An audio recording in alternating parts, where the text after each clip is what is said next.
Create a vision and trust it. What are you going to do with your life? I'm going to tell you a sad story. It's very difficult to share, but I think I'm in good company. Can I trust you? Thank you. I'm so happy to be standing here onto this stage. It only took 48 years, but I'm here. I'm so excited. This stage, right now, 48 years, uphill. And I still look like this. So excited. Now into the sad story that I can trust you with. I had massive trauma by the age of 7. At 3, 5, and 7. 3 years old, my mom left the family to pursue her career. My dad always said, "You're just like your mom." I didn't actually think that was an insult, because he said, "She just wants to work." I'm like, I get that. What's wrong with that? So I was never angry at her.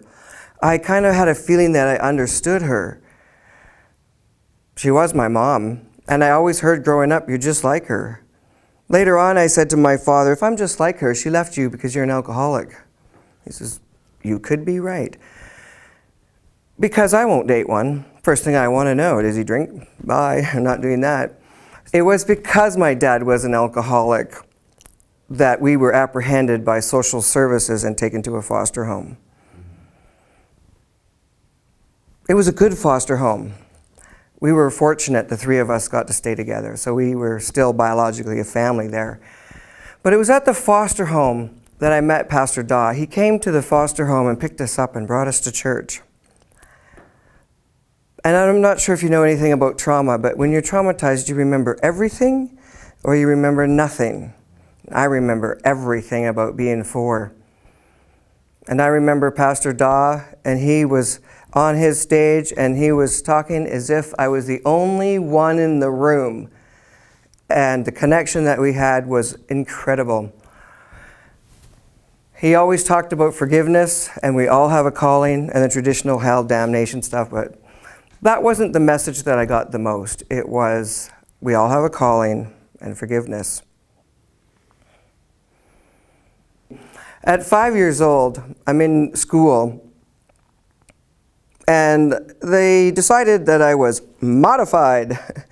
Felt like I got the L on my forehead. "You're modified. We're going to segregate you. We got your eagles over here, and we got your crows over here." So I'm a crow.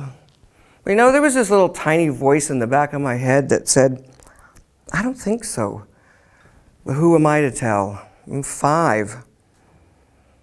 I didn't have to do anything in school because I was special. So the years go by. I'm 7. And like a lot of little girls, unfortunately, I was molested. It was in all kinds of nasty molested because it had to be attached to payment. But like a lot of people, we grow up and we get healing. So I'm okay. I did the work. I'm 8 years old now. Statistically, I had a feeling that the chances of me making it successfully was slim to none. I didn't like the feeling. It was like a black cloud loomed over me, like it was just in the air. You're gonna fail. You're gonna be addicted. You're gonna get pregnant. You're not gonna amount to anything. And I was thinking, I don't think so. But I remember Pastor Daw, and he said, "We all have a calling." So I went, I thought, I'm gonna ask God, "What's my calling?" Flash! I was like, "No, I'm not doing that. There's no way. Get someone else. It's not me. Nope, not going to do it. Please give me something else." Nothing else came. So I asked, "Well, what else could I do?" Flash, another vision. I'm like, "Ooh, I could do that." And it was this wonderful life, and I was going to be happy, successful, and it wasn't the words I used, but it was just a vision of what I thought success was. And I went, I'm going to do that. And why? I wanted to do that because I wanted to prove to society that just because we have odds stacked against us doesn't mean we can't do something with our lives. I didn't want to be a statistic. I wanted to break the odds. That's what I was going to do. I had a goal. I had a vision. But the strange thing about that was I had said to myself, it seemed like a lofty goal. I said, how am I going to do that? And I heard, stay alive! Oh, okay.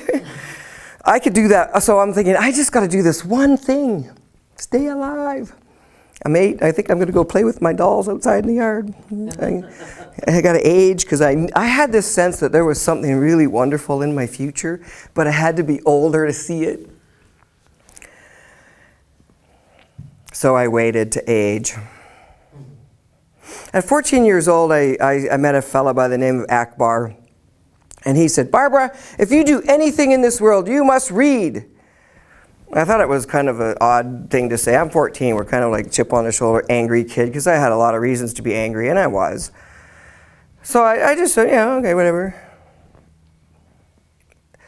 At 14 also, I wasn't doing anything in school because I didn't have to. So I'm sleeping on my desk. I really literally didn't have to do anything in school. I thought it was daycare. My father said, it's the law, you have to go. If you quit school, you have to move out and get a job. That was the rules. I think it was the only one rule we had. Don't quit school. You quit school, you got to get a job. So at 15 years old, I heard that there was this program that you could take, but you had to be 19 to take it. And the government paid you to go to school. So I'm 14 years old and thinking to myself, let me get this straight. I'm 14 going for free and doing nothing. But if I went at 19, I'd get paid. I think, I'm going to wait until I'm 19, and I'm going to go to school, and I'm going to get my grade 12, and I want to see this work you say I can't do now. But I did. I quit school. True to my dad's rule, I left home. We call that running away. I ran away from home. I wasn't running away from the family so much as that was the rules. You got to go. So I told a girlfriend of mine that I went to Vancouver. I said, don't tell anyone. I knew she would tell everyone. I went north in Dawson Creek in British Columbia, and I stayed there. And there I found myself being a dishwasher. And I came to the conclusion the only way out of this was to become self-employed. So I thought, with my mindless work, I had to think about something. It gave me something to think about while I'm washing dishes. My criteria was I had 3 parts. I had to love it, it had to help people, and it must not be a fad. So I had that in my mind. I thought, I probably shouldn't be really shy, and I should probably work on who would be the person that would be self-employed. So I knew I had to make changes within myself. And I did. When I got to be 19, I was in school, and I got to see the academic work they said I couldn't do. And I was getting A's and B's. And I was so happy to be there. It's when I found out that I was spelling wrong, because I got A's for that, and I had to no, this is... They correct. So it was terrible. It was so terrible learning the bad way and the good way. So then, all of a sudden, I don't know why I couldn't stay awake. I was so happy to be in school, but I couldn't stay awake. I don't know why. I was late for school. I would sleep at school. I'd sleep on my desk, and I would go home. All I did was eat, sleep, study, and it was like a ghost was coming up, and I was like. So I'm sleeping on my desk again. Not for the same reasons before. This one I couldn't control. I had to see doctors. They thought I was partying. I'm like, I'm not partying. I don't smoke cigarettes. I don't smoke pot. I'm not doing drugs. I'm not an alcoholic. No. Because on this journey, no addictions are allowed.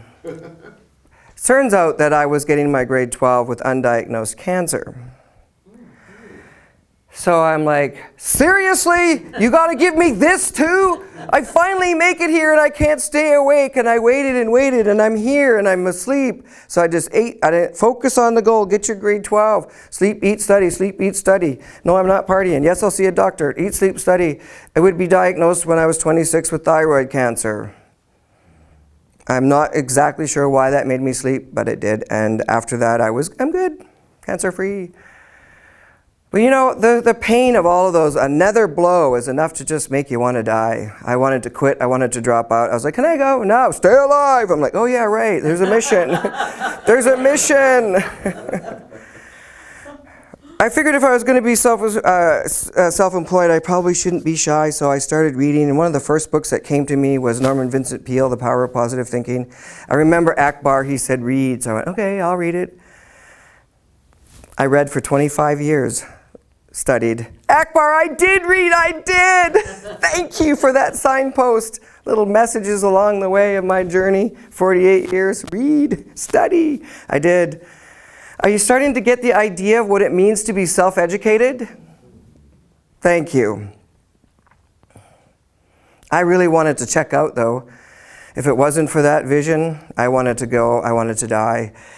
And at 19 years old, I decided that some people die for a cause.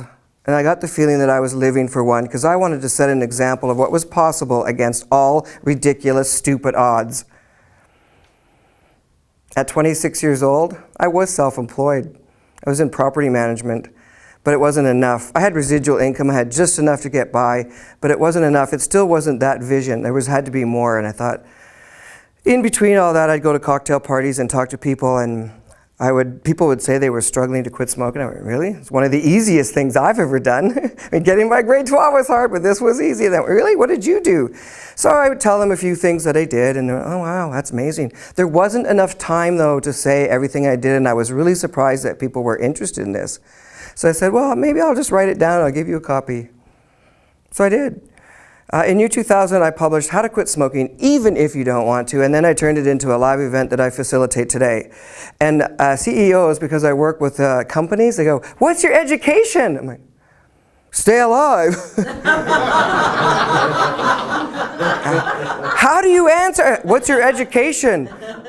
I'm a crow. I'm not sure how to answer that. I'm like, I'm self-educated. I have a PhD, personal home development. But you know, the good news is, I made it! Yes! I'm like, oh my God. And then one day I was walking down the road. It was after the storm. The sun came out, and I was like, you know, I had this goal. I had this vision. I never told anyone that I felt like I was on a God-given mission. Never told a soul. I didn't think anyone would believe me. I'm going to be successful. It'd be like, no, yeah, I'm going to. Watch. Just watch. So I'm walking down the road. There was a really beautiful day, and I said to God, I got to tell people how I did this. Do you remember I think I told you there was 2 visions? I rejected the first one. I went, no, not doing that.